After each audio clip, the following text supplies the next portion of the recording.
Pivot ടേബിളിലെ filter ഫീൽഡിൽ നമ്മൾ ഇട്ടിരിക്കുന്ന വാല്യൂ വെച്ചുകൊണ്ട് സിംഗിൾ ക്ലിക്കിൽ നമുക്ക് ആ ഡേറ്റ എല്ലാം ഓരോ ഷീറ്റിൽ റിപ്പോർട്ടായിട്ട് എങ്ങനെ ക്വിക്കായിട്ട് ജനറേറ്റ് ചെയ്തെടുക്കാമെന്ന് നോക്കാം. നമ്മൾ പിവറ്റ് ടേബിളിൽ ഡേറ്റ എൻ്റർ ചെയ്യുകയാണ്. ഇവിടെ നമ്മൾ ജോഗ്രഫി എടുത്ത് ഫിൽറ്ററിലിട്ടു, പ്രോഡക്റ്റ്സ് എടുത്ത് റോസിലിട്ടു, റവന്യൂ എടുത്ത് നമ്മുടെ വാല്യൂസിലിട്ടു. ഇനിയുള്ള സെയിൽസ് റെപ്പ് നെയിം ഉണ്ട്, അത് നമുക്ക് റോയിൽ തന്നെ ഇടാം. ഇപ്പോൾ നമുക്കൊരു റിപ്പോർട്ട് ഡേറ്റ ജനറേറ്റ് ആയിട്ടുണ്ട്.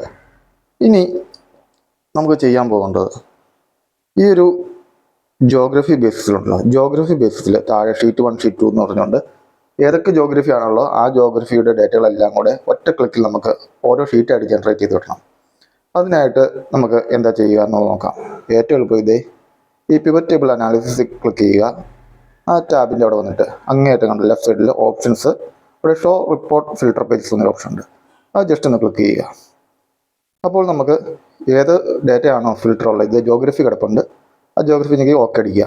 താഴെ നോക്കുക, Asia, Australia, Canada, Europe, USA എന്ന് പറഞ്ഞ് നമ്മുടെ ഫിൽട്ടറിൽ വേണ്ടിയിരുന്ന ഒറ്റ ക്ലിക്ക് തന്നെ നമുക്ക് റിപ്പോർട്ട് ജനറേറ്റ് ചെയ്തിട്ടുണ്ട്. ഏതെങ്കിലും ഒരു ടോട്ടലിൽ ഡബിൾ ക്ലിക്ക് ചെയ്താൽ അടുത്ത പേജിൽ ഫുൾ ആയിട്ടുള്ള ഡീറ്റെയിൽഡ് ആയിട്ടുള്ള ഡ്രിൽ ഡൗൺ ഡീറ്റെയിൽസ് വരും. എക്സൽ ബേസിക് ടു അഡ്വാൻസ് കോഴ്സിനായിട്ട് താഴെ പറയുന്ന വാട്സാപ്പിൽ കോൺടാക്ട് ചെയ്യാം.